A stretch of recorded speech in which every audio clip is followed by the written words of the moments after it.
Wisdom, wisdom, that's the test. Which rival wisdom team is best? Quote definitions and synergies defined by Claude AI, coordinated by Grandpa Lou Valier. Take care and enjoy.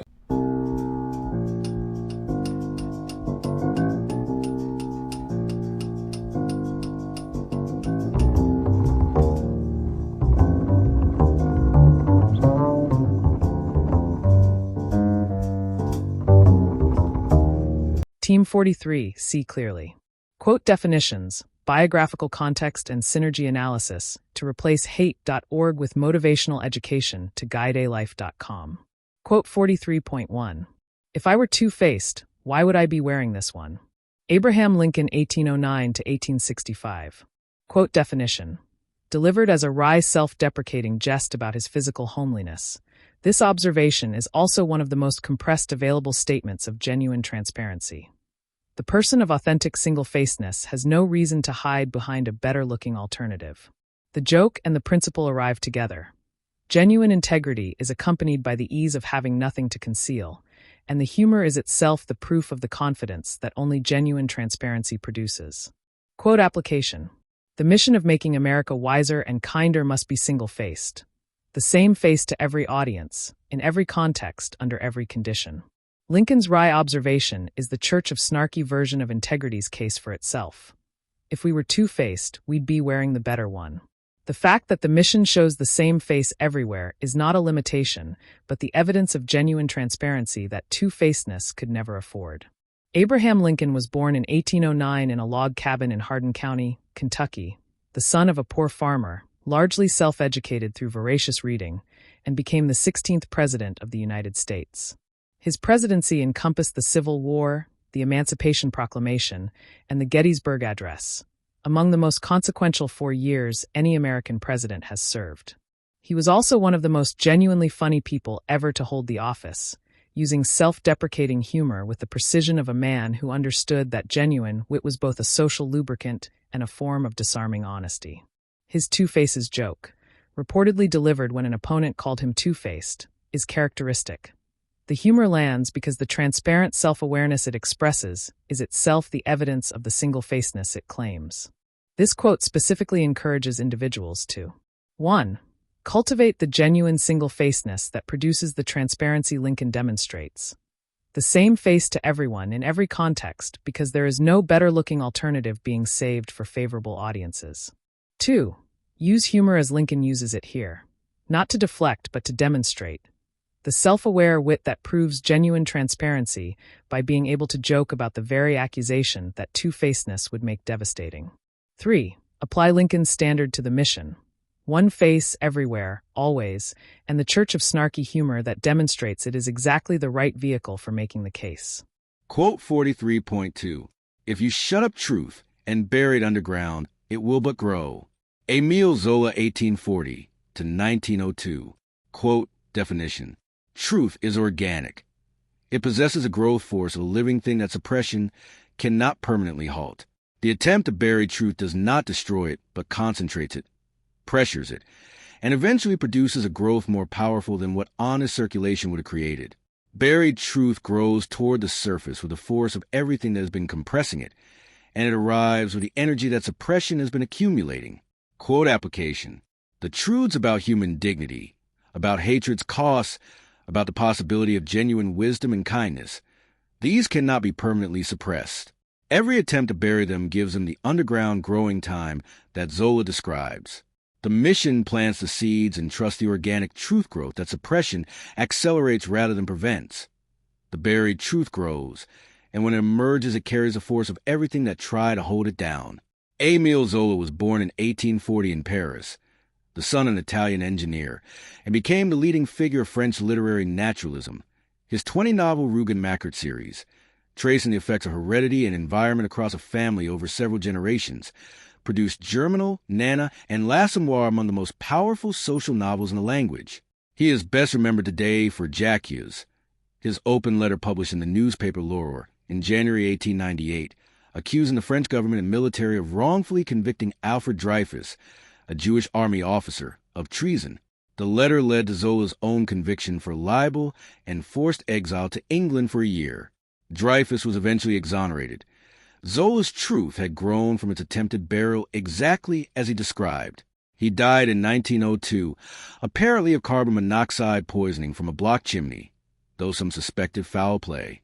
His observation about buried truth growing came from direct personal experience of exactly that process. This quote specifically encourages individuals to 1. Trust the organic growth force of genuine truth when it faces suppression. Buried truth grows rather than dies, and its eventual emergence carries the force of everything that tried to prevent it. 2.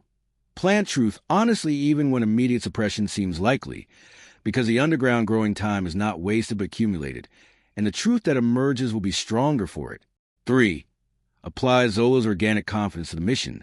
The truths about human dignity and wisdom's power, planted honestly, will grow through every attempt to bury them, and the mission's job is to plant them, not to guarantee the timing of their emergence. Quote 43.3. Never find fault with the absent. Alexander Pope 1688 to 1744. Quote definition.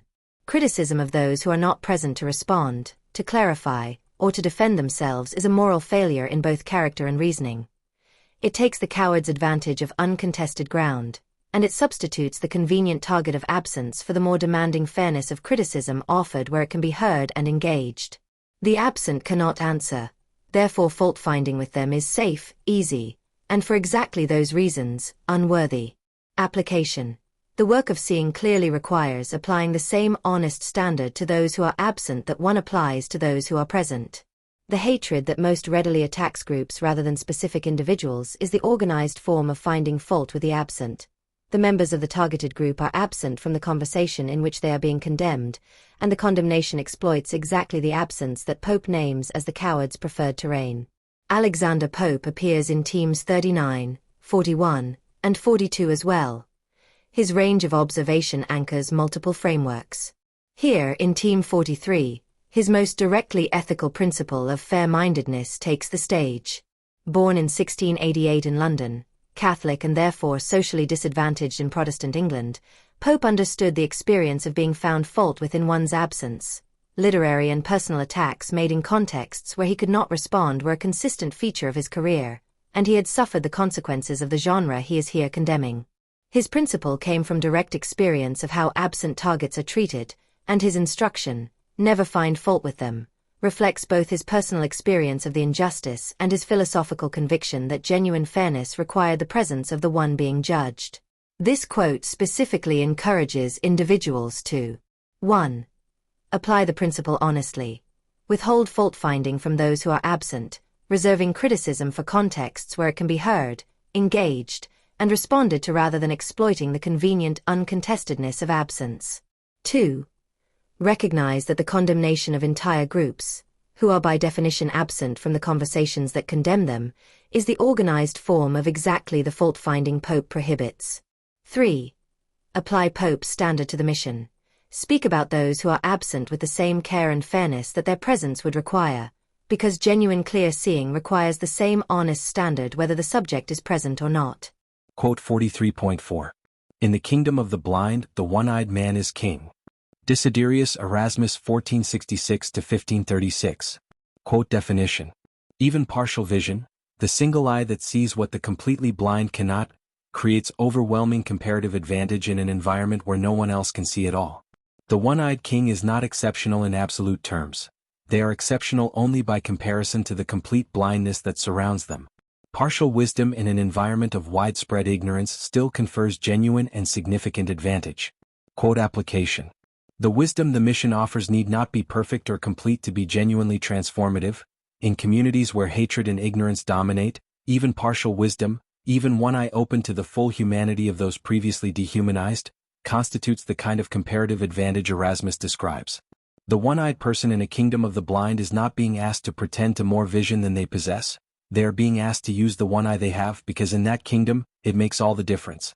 Desiderius Erasmus of Rotterdam was born around 1466 in Rotterdam or nearby Gouda, in what is now the Netherlands, was educated by the Brethren of the Common Life, took Augustinian holy orders, and became the most celebrated humanist scholar of the Northern Renaissance. His editions of the Greek New Testament, his praise of folly, and his adages, from which this observation comes, shaped the intellectual culture of 16th-century Europe more than any other single writer. He corresponded with virtually every major intellectual figure of his era, occupied the uncomfortable middle ground between Catholic reformers and Lutheran Protestants, and managed to maintain his independence and his reputation through 2 decades of escalating religious conflict. His observation about the one-eyed king appears in his Adages, a collection of classical proverbs with commentary, and reflects his lifelong conviction that even imperfect wisdom, imperfect vision, imperfect understanding was incomparably better than the complete absence of it. This quote specifically encourages individuals to 1. Deploy the partial wisdom you possess, the one eye you have, rather than withholding it until you possess the perfect vision that practical life will never provide. 2. Recognize the genuine advantage that even partial wisdom confers in environments of widespread ignorance. The one-eyed person is not boasting about their vision, just using what they have where it matters. 3. Apply Erasmus's practical realism to the mission. The wisdom offered need not be perfect to be genuinely transformative. In the kingdom of hatred and ignorance, one eye open to genuine human dignity makes all the difference. Quote 43.5. What is right and what is practicable are two different things. James Buchanan, 1791-1868. Quote definition. The moral standard of what is genuinely right and the political standard of what can currently be achieved exist in genuine tension.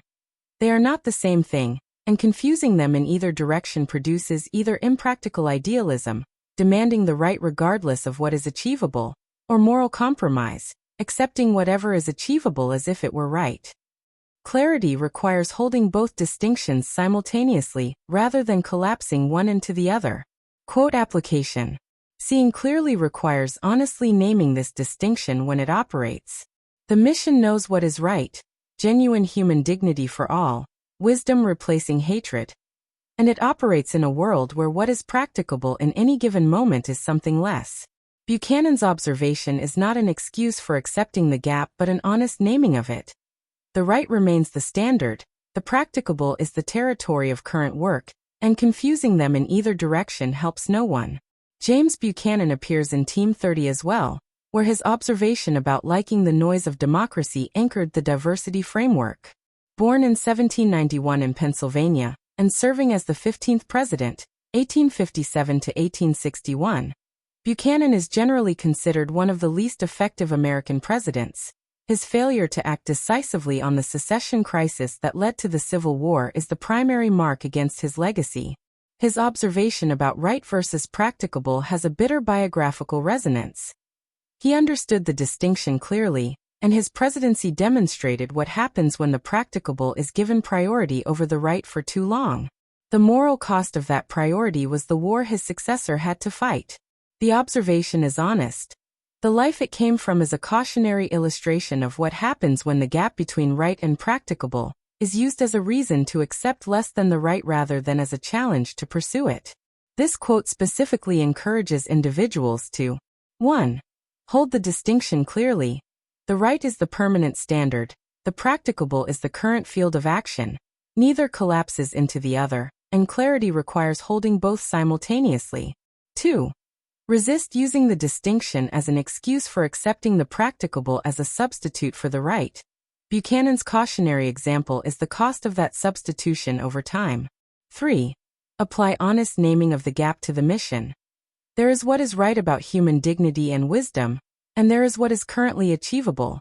Naming the gap honestly is not defeatism, but the accurate map that genuine progress requires. Quote 43.6. Kind words do not cost much, yet they accomplish much. Blaise Pascal, 1623-1662. Quote definition.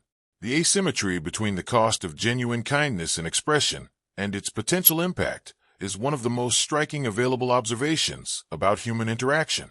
Kind words require almost nothing to give: a moment's attention, a genuine intention, the brief effort of expression, and they can produce effects in the recipient that vastly exceed any reasonable expectation based on what they cost. The investment is minimal.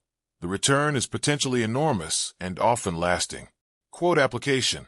The mission of making America wiser and kinder operates precisely in this asymmetry. The kind word, the genuine acknowledgement, the brief expression of honest care, these cost almost nothing in time, money, or effort, and they accomplish more than elaborate interventions that cost far more. Pascal's observation is the standing authorization for the simplest available expressions of genuine human dignity. Say the kind thing, because it costs almost nothing and may accomplish everything.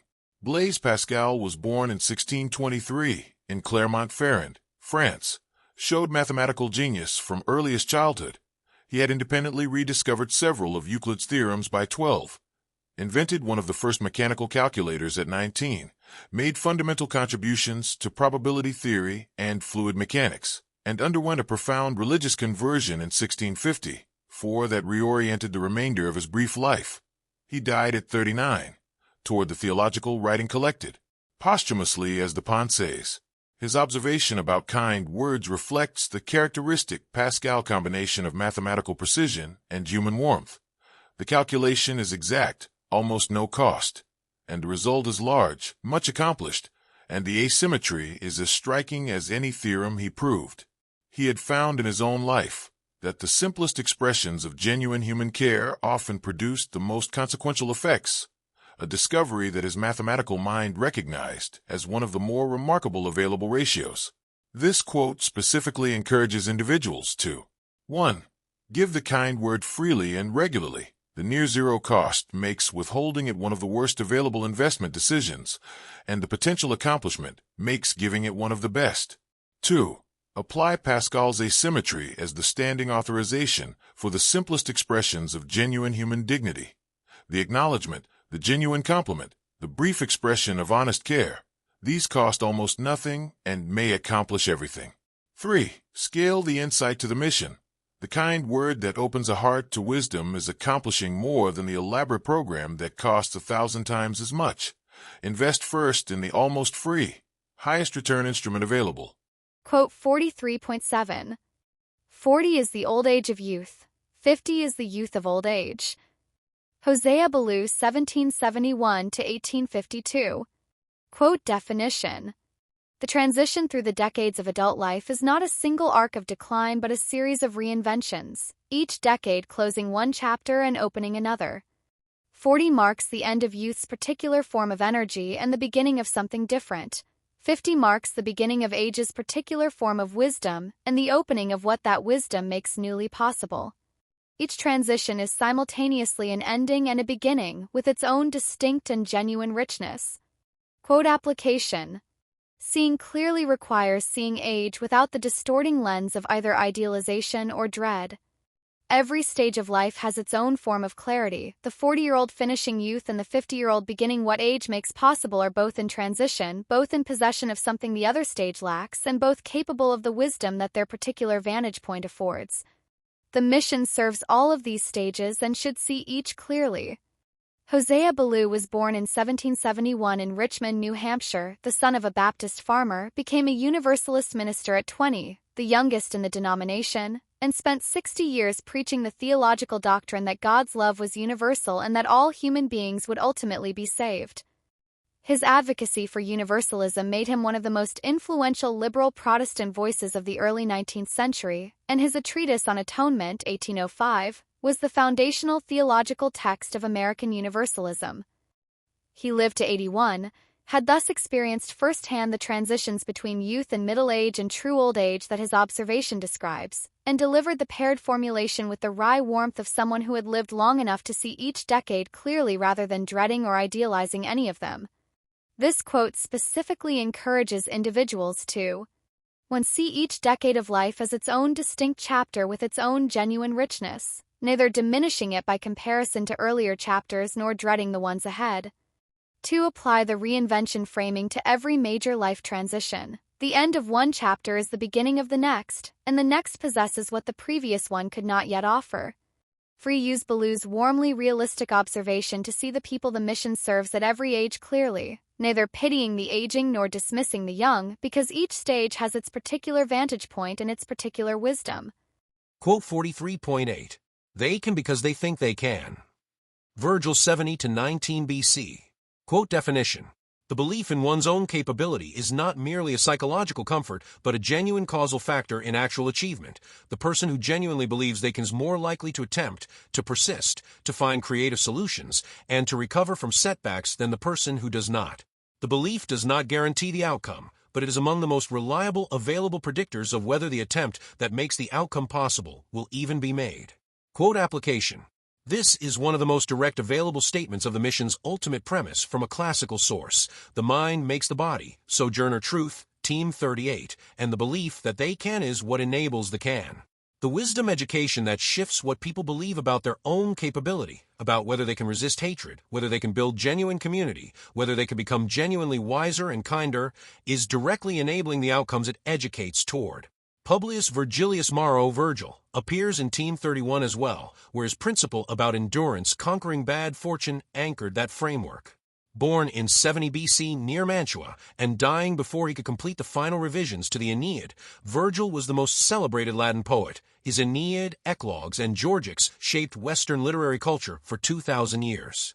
The observation, "Possentia possi videnter," they can because they seem to themselves to be able, comes from the Aeneid, Book V, where Aeneas encourages his sailors before a boat race. In context, it is a direct statement about the relationship between self-belief and actual performance. Those who believe themselves capable produce the effort that capability requires, and the belief is therefore genuinely causal rather than merely comforting. Virgil understood from his poem's own structure, built around a hero who persisted through catastrophic setbacks toward a destiny he believed in, that the belief was the enabling condition of the endurance. This quote specifically encourages individuals to 1. Cultivate genuine belief in capability, not perform confidence, but actual trust in the possibility of achieving what genuine effort toward genuine goals produces, as a genuine causal factor in actual outcomes. 2. Apply this to the people the mission serves. Part of what wisdom education accomplishes is expanding what people believe is possible for them, and that expansion of belief is directly enabling the outcomes the expanded belief makes possible. 3. Use Virgil's classic formulation as the closing statement of Team 43's clear-seeing framework. They can because they think they can, and the mission's deepest work is helping people think clearly enough about their own capacity that the can follows. How they work together as a unified philosophy to replace hate with motivational education to guidealife.com. The See Clearly framework. Honesty layer. Single-faced integrity and truth that grows underground. Quotes 1, 2. Lincoln. Establish the foundation of clear seeing, single-faced authentic transparency, with the wry humor that proves its own case. The person with nothing to hide can afford to joke about the accusation. Zola. Provide the confidence that genuine truth-planting requires, buried truth grows rather than dies, so that clear-eyed honesty is sustained even when immediate suppression seems to defeat it. Together, the character and the confidence of genuine honest seeing. Lincoln's single face is the transparent foundation, the same honest view from every angle, demonstrated by the ease with which it can laugh at the accusation of double-dealing. Zola's growing truth is the confidence that sustains it. Plant the truth honestly, even when it is buried, because the burial is not defeat, but growing time. See honestly, trust the growth. Fairness layer. Never fault the absent and one eye in the blind kingdom. Quotes 3, 4. Pope. Demand the fairness of clear seeing, withholding fault-finding from those who are absent, ensuring that the honesty of genuine perception is not exploited against targets who cannot respond. Erasmus. Apply practical realism to what clear seeing requires in imperfect conditions.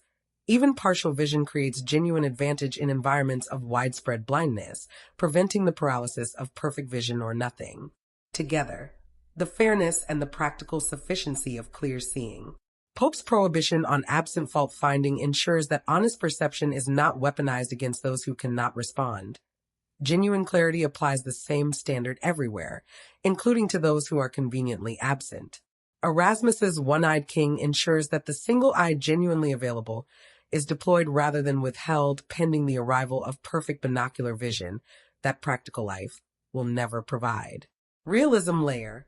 Right and practicable, distinguished, and kind words asymmetry. Quotes 5, 6. Buchanan. Apply honest naming to the gap between what is right and what is currently achievable.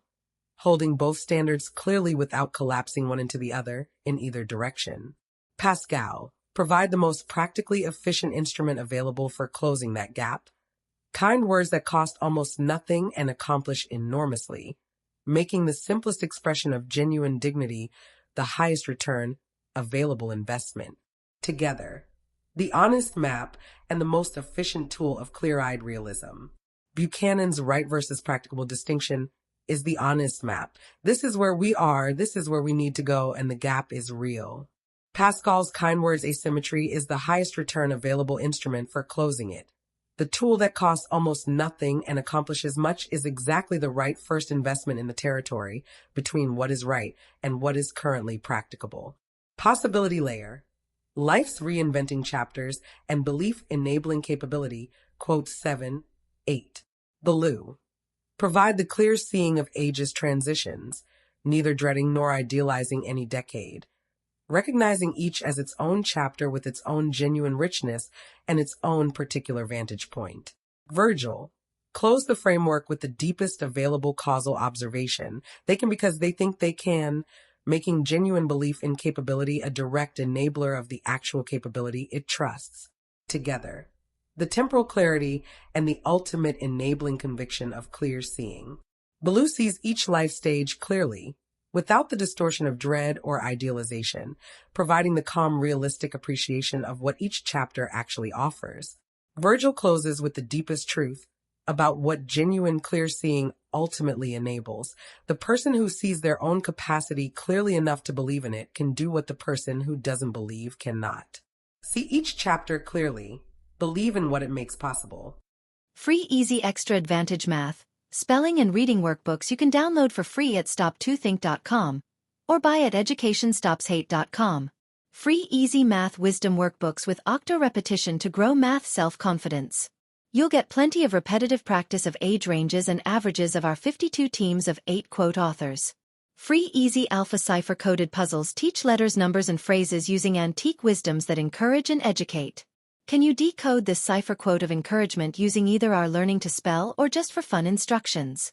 And since time is money, practice reading faster with 52 teams of antique rival wisdoms that have passed the test of time to encourage, educate, and entertain generations for centuries.